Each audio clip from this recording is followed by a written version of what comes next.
Young generation ভাই ও বোনেরা, আপনারা বিয়ে করলে একটাই ধরে রাখার চেষ্টা করবেন। এখনও বলি আপনাদেরকে, আমি মনির হাসান মনির, ইটালি নাপোলি থেকে।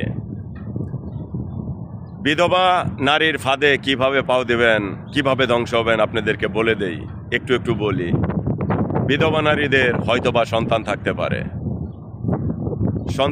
পারে, কারো বা সন্তান নেই। তো সন্তান থাকলে সন্তানের দোহাইটাই আপনার কাছে বেশি দেবে। আপনার মায়ার জালে ফেসে দেবেন তার সন্তানের দোহাই দিয়ে।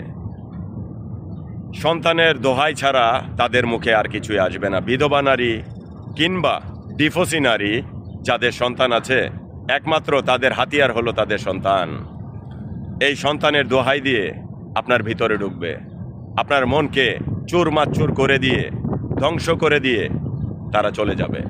কারণ আপনারা দেখবেন বেশিরভাগ বিধবা নারী হলো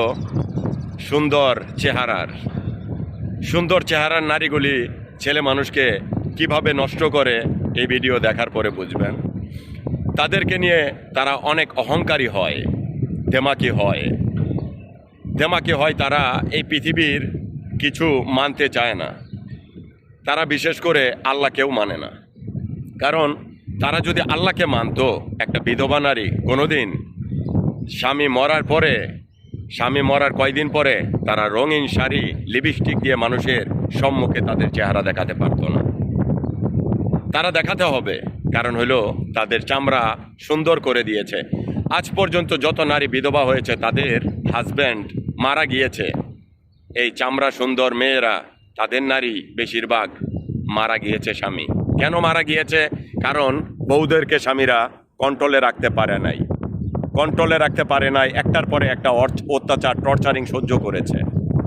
এই কারণে অনেক টেনশন মাথায় নিয়ে হয়তোবা স্ট্রোক করে মারা গেছে, না হলে আত্মহত্যা করেছে, না হলে একটা কিছু করে মারা গিয়েছে।